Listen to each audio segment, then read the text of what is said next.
Hi everyone, I'm Brock. So today, the book I want to review is Pride and Prejudice, 傲慢与偏见. Again, the first time I read this book has been 12 years ago. So let's review it.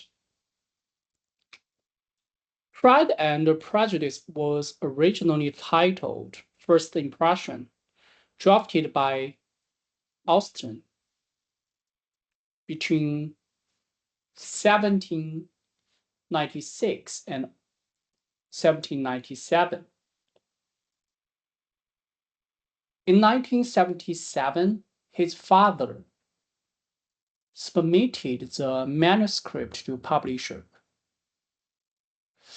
Okay, so Austen was born in 1775, which means that when she wrote this book, she's around 22 years old. Who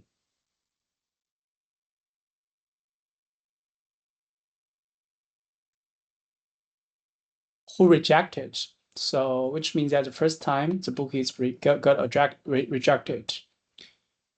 Later, Austen revised the novel extensively, renaming it as Pride and Prejudice, and it was finally published on 1813.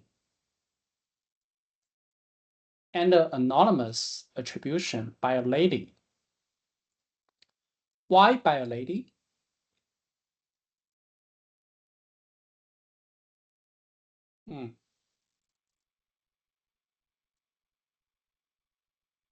Maybe because the publisher prefer a book written by a man. This was Austen's second published novel after Sense and Sensibility in 1811. Though the third she wrote. The novel was an immediate success upon publication and has since sold over 20 million copies. Recognized as one of the most beloved works in English literature. Its famous opening line ranks second on the American Book Review's list of greatest opening lines in English literature. Behind only Moby Dick's Call Me Ishmael.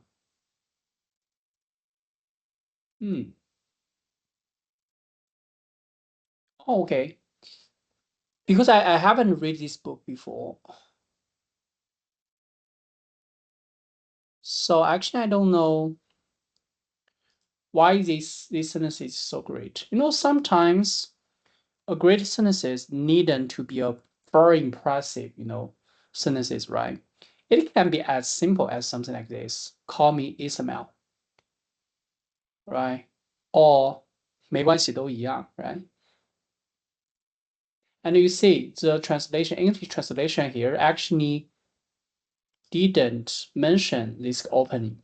The opening is, it is a truth, universally acknowledged, that a single man in possession of a good fortune must be in want of a wife.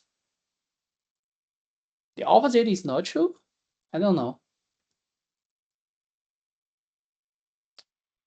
So, what's the social context? Understanding the social context of Pride and Prejudice is essential. In the Regency era of late 18th to early 19th century England, marriage for middle-class women was not merely a romantic idea, but the only path to economical survival. Women had virtually no independent income, could not inherit entailed property, and had few professional opportunities. Marrying a husband of good fortune was the fundamental guarantee of maintaining social status and material comfort. Nowadays, over 200 years have passed, and the economy, the financial situation for women overall has hugely improved. But we still actually can see such, mindset exist, right? But which I think that from a by all from economics perspective, it is imaginable.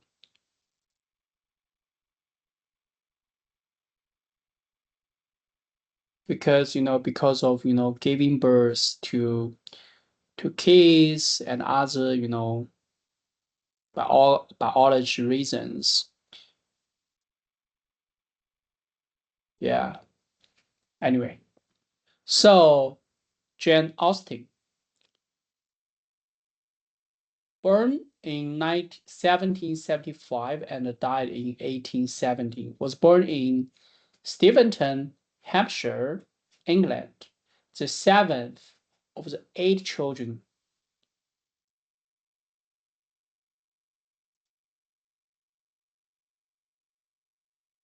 His father served as a rector. Annual income of approximately £200. Actually, I have no idea how much it is for £200. Early education.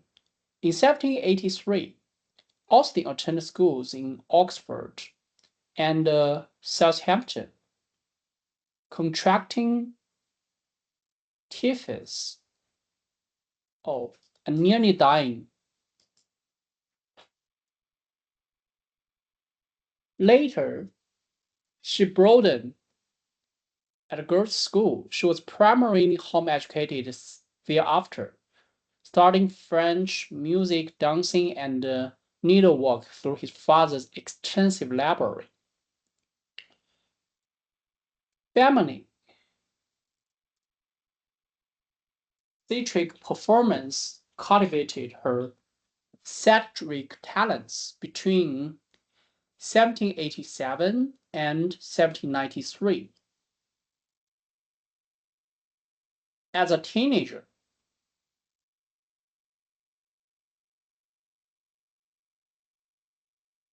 she produced approximately 90,000 words of Juvonia, including Love and Friendship, which already demonstrates brilliant satire of semantical novels. You know, I guess that when a person was 20 years old, his or her talents actually already show some signals. Between 1796 to 1797, okay, just around 1 year, this was one of her most creatively productive periods.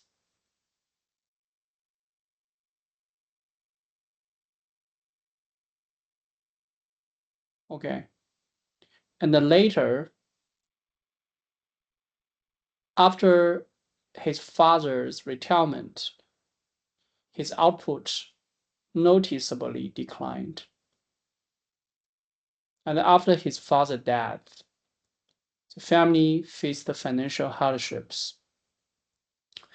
To do arts like literature, music, you must have a stable financial environment. Well, I cannot say must, but very important, I should say. And later, with her brother Edward's support, Austen moved with her mom and sister to Charlton Cottage, and then she published 4 major novels.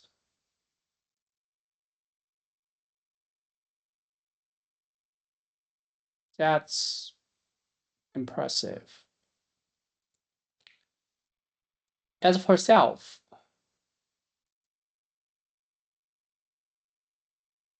in 1795 to 1796, Austen developed her genuine feelings for visiting Irish barrister Tom Laffery, but his family separated them due to financial impracticality.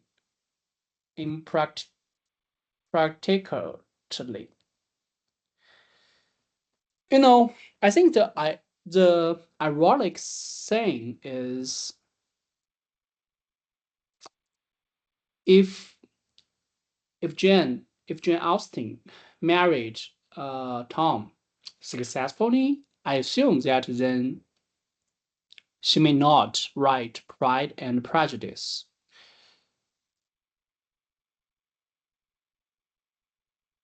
To literature, it's a loss, but to herself, it's kind of like tragedy.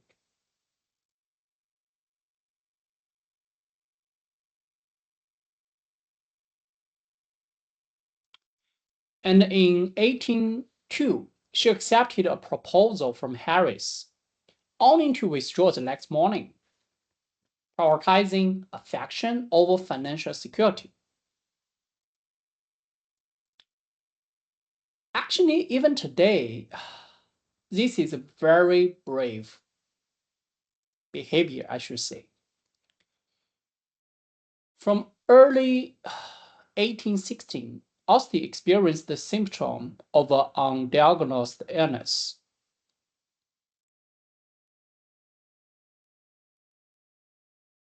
Most biographers accept the 1964 retrospective diagnostic of Addison's disease. What is Addison's disease?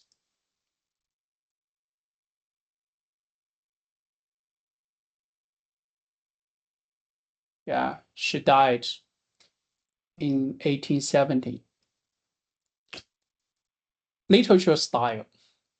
Austen pioneered the use of free indirect speech. In English fiction, what does free indirect speech means? Allowing readers to experience characters' thoughts directly while maintaining narrative control and ironic distance. Her works are celebrated for social commentary, wit, irony, and realism, bridging 18th century sentimentalism and 19th century literature realism. Okay, so 3 volumes.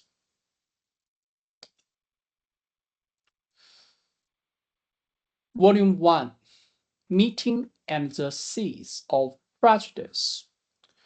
The story take place in early 17th century rural England. Mr. Bennet, a modest country gentleman, and Mrs. Bennet have 5 daughters: Jane, Elizabeth, Mary, Catherine, and Lydia. Because the family estate is entailed to male line, specifically to their distant cousin, Mr. Collins. All 5 daughters must secure their futures through marriage.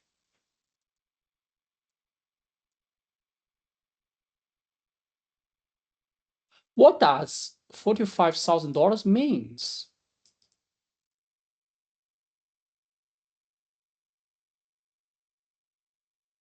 $10,000. What does $10,000 mean? It means $1 million? I don't know. The wealthy bachelor Charles Bingley with an annual income of £45,000, moved into nearby Netherfield Park. Mrs. Bennet immediately targets him as an ideal match for her daughters. At a ball, Bentley falls instantly for the gentle and beautiful Alice's daughter Jane. However, Bingley's friend, Fitzwilliam Darcy, with an annual income of £10,000, behaves with extreme arrogance, refused to dance with anyone, and remarks with Elizabeth's earshot that she is not handsome enough to tempt me. Okay. The firstly proud Elizabeth develops an intense dislike for Darcy. Then the charming officer, George Wickham, arrives in town and tells Elizabeth that Darcy had deprived him of a large inheritance left by Darcy's father. Elizabeth believes any word, deepening her prejudice. Meanwhile, the Bennet's distant cousin, Mr. Collins, an absent clergyman, comes to propose to Elizabeth. Okay, so many people. Okay, Elizabeth is the second daughter. Comes to propose to Elizabeth. After her firm refusal, he quickly turns to her friend, Charlotte Lucas, who pragmatically accepts the match. Volume 2. Proposal, Rejection, and Truth. Bingley suddenly leaves Netherfield for London, persuaded by Darcy and his own sister. Jane follows him to London, but is coldly received by Miss Bingley. Elizabeth visited Colonels and there encountered Darcy's domineering aunt, Lady Catherine de Bohol, and soon, unexpectedly, meets Darcy again. Darcy, unable to suppress his feelings for Elizabeth, proposes, but his words was laced with contempt for her family's inferior social standing. His manner still proud and precipitous.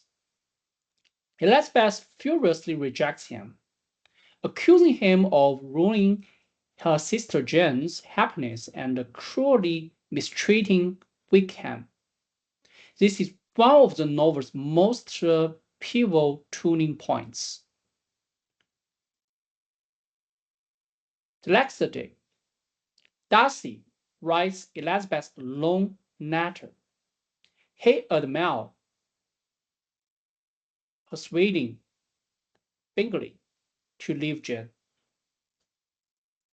Believing Jane's feelings were not deep and finding Mrs. Bennet's behavior vulgar, he also reveals Wickham's true character. Wickham has squandered his inheritance and attempted to elope with Darcy's 15-year-old sister, Georgiana, to gain her £30,000 dowry. Elizabeth is shocked and ashamed.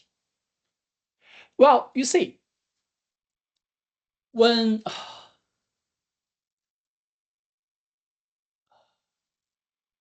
Wickham told Elizabeth a story, Elizabeth believed instantly. Then Darcy told her another story, then Elizabeth believes that the new story again. Well, it's kind of, you know, I don't know how to say, but yeah. But anyway, she begins to realize how bland her prejudice has been, later reflecting, had I been in love, I could not have been more wedged blandly. But vanity, not love, has been my folly. Volume 3, Transformation, Crisis, and Resolution. I think one of the charming part of literature is, in real life, you cannot make a tragedy into a good happy ending, but if you write a novel, if you create a story with your hands, you can create a happy ending. I think that's a very important way to to help us go through those hardships.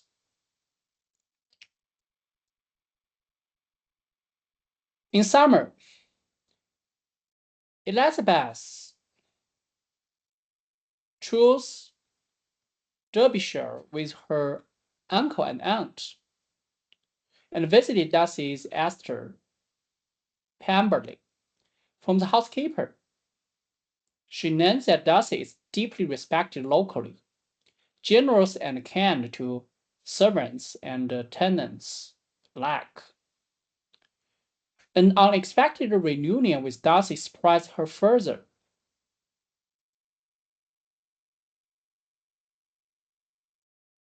He had become courteous and gentle, a changed man from before.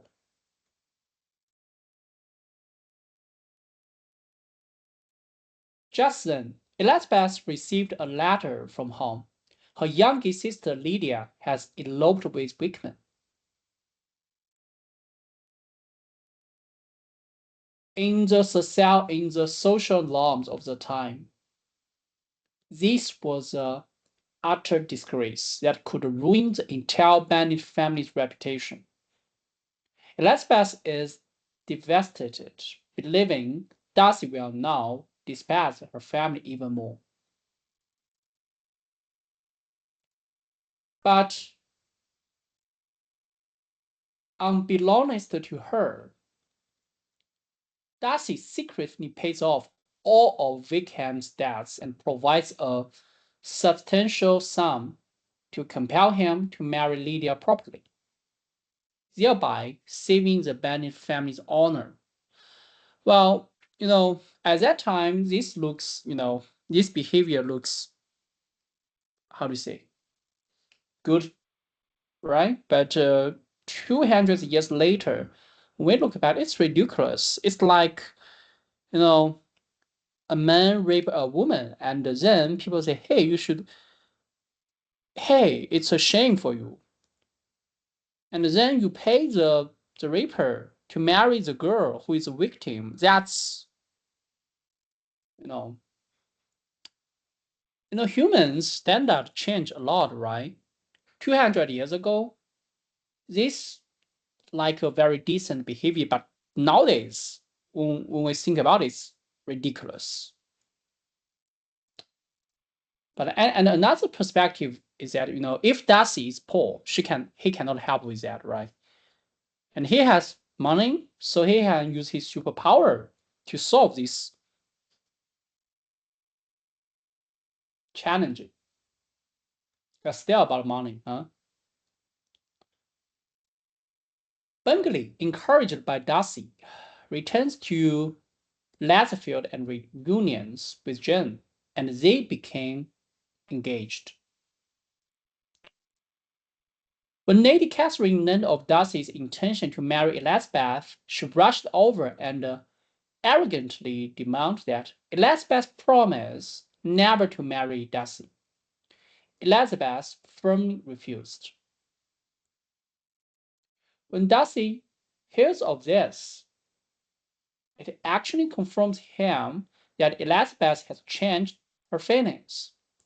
He proposes again, sincerely. This time, she joyfully accepts. A couple was separated by pride and prejudice, finally union in marriage. So why? Why this novel is such a classical?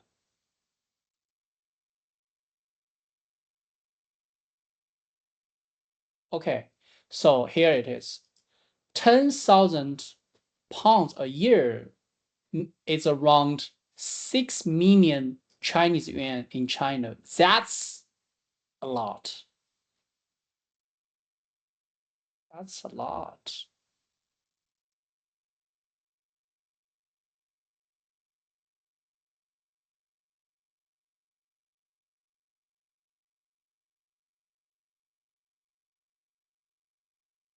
Okay. Wow. The character relationship is so complex. Okay, so theme. Theme 1, Pride and Prejudice, the twin blendness of human nature. The novel's title itself brilliantly encapsulates its central theme. Darcy's pride and Elizabeth's prejudice are not merely character flaws, but deeply rooted, cumulative blind spots in human nature. Darcy's noble birth and vast wealth led him to look down upon inferior people. Elizabeth's wounded pride caused her to accept others' words uncritically and refuse to examine evidence objectively.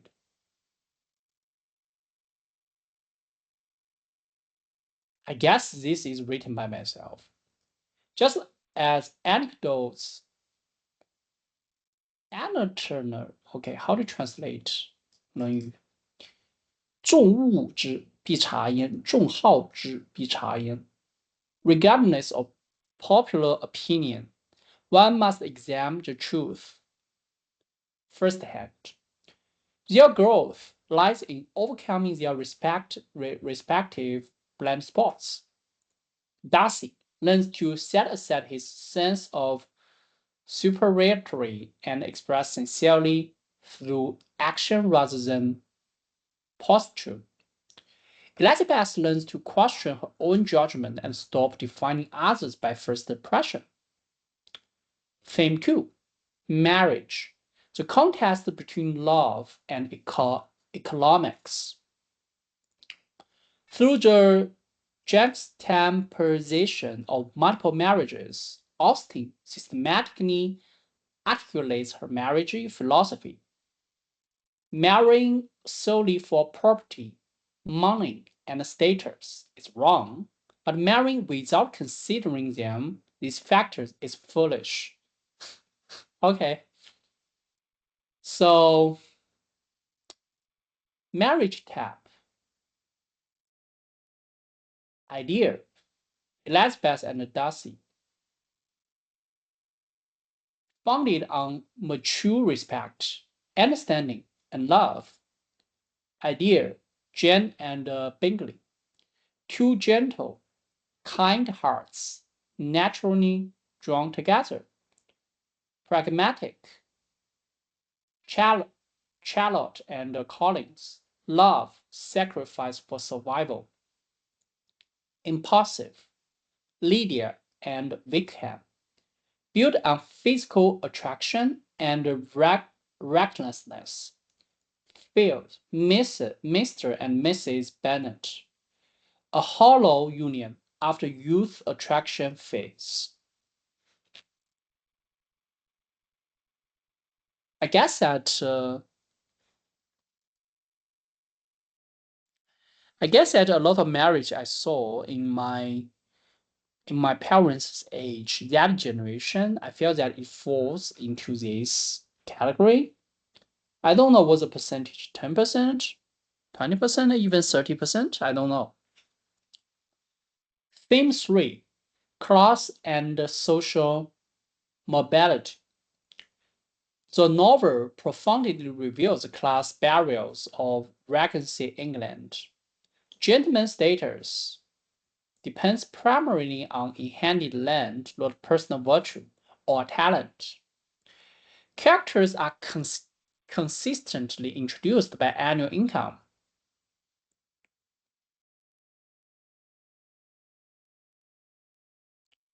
Reflecting both social reality and Austen's ironic techniques.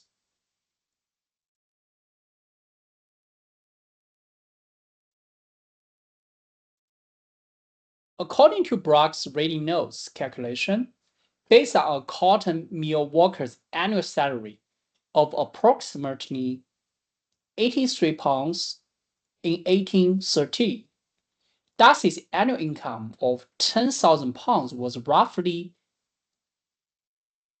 equivalent to around 6 million Chinese yuan in 2018 in China. That's a lot.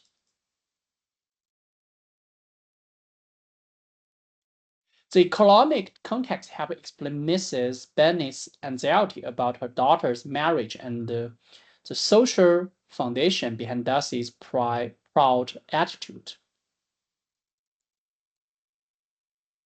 Theme 4.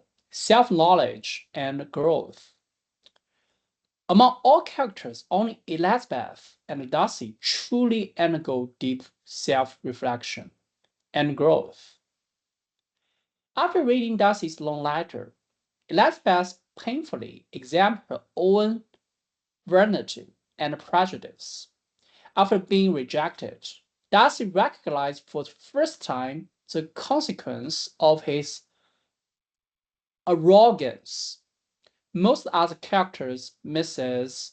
Bennet, Collins, Lydia, lack this introspective capability, and therefore cannot truly grow.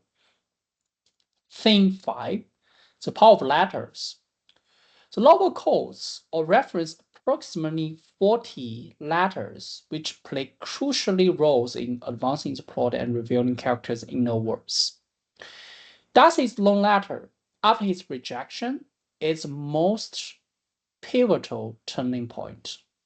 It allows Elizabeth to see beyond the constraints of face-to-face social convention and discover the other side of truth. Letters function as physical vessels of emotion, allowing characters to express genuine feelings suppressed by social norms in person. Theme 6. The influence of parenting. Mr. Bennet used dry humor to evade responsibility. Mrs. Bennet creates embarrassment with her nervous vulgarity. This field parenting directly leads to youngest daughter Lydia's moral downfall. Lydia's reckless elopement is not accidental, but the inevitable result of long-term effective parenting. 3S, Austen warns that inadequate parenting ultimately brings catastrophe to the entire family. Even 200 years later, we still see this happen again. Now I realized that, when I look around in my friends, I guess especially girls, more and more people, or the percentage of people who don't want to marry or have kids increase. Because I guess that they came across or witnessed some unsuccessful marriage and unsuccessful parenting. If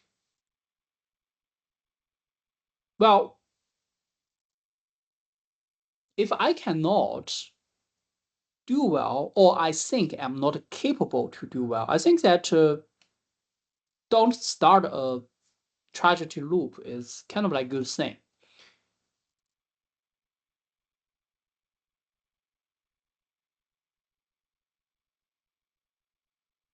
A lot of people marry or have kids is not out of love for their partner, well, their lover or their future kids, but out of selfishness.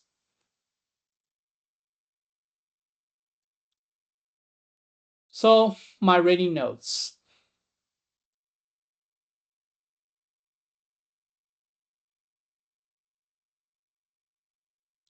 Cross-culture classical Chinese reference.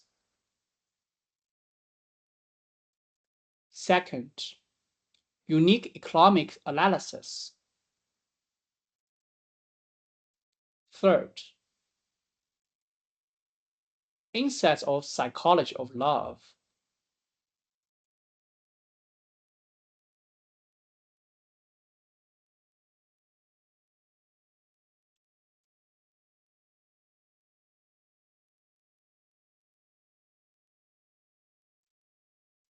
Four, core emotional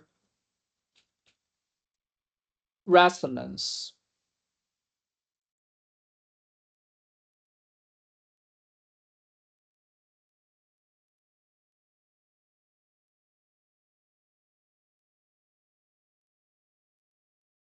Conclusion and insights.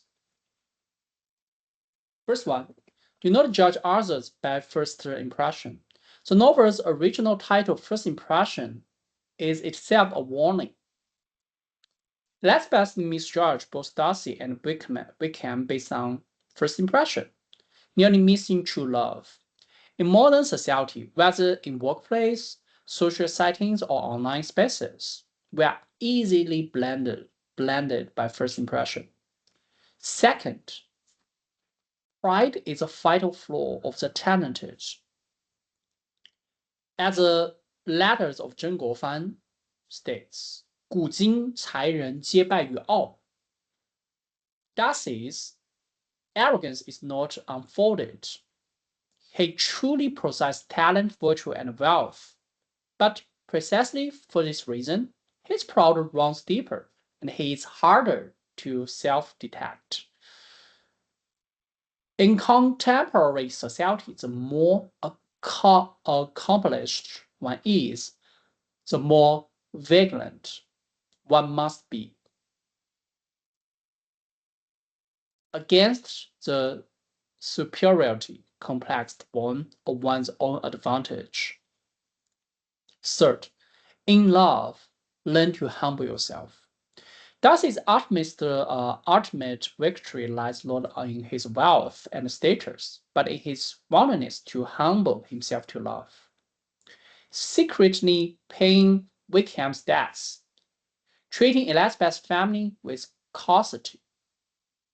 As Brock writes his notes, 作为一个男性，不管你拥有怎样的骄傲，在爱情面前，终究要放下自己的傲慢，学习赞美。I wrote that, but I haven't been able to really do that. 4. Marriage requires a balance of love and reason. Austin opposed both purely mercenary marriages, which is Collins and Charlotte, and reckless, impulsive unions, such as Lydia and Wickham. The ideal marriage, like Elizabeth and Darcy, is built on mutual respect, genuine understanding, and emotion foundation, while not avoiding consideration of economic reality. This philosophy remains profoundly relevant nearly 210 years later. 5. Effective communication is key to resolving misunderstanding. The core barrier between Darcy and Elizabeth is not class difference, but communication failure. Darcy is too pride to explain. Elizabeth too prejudice to listen. Darcy's letter breaks in this deadlock, proving the power of honest communication. In any relationships, the courage to express true thoughts and genuinely listen to the other person is the only path to resolving misunderstanding.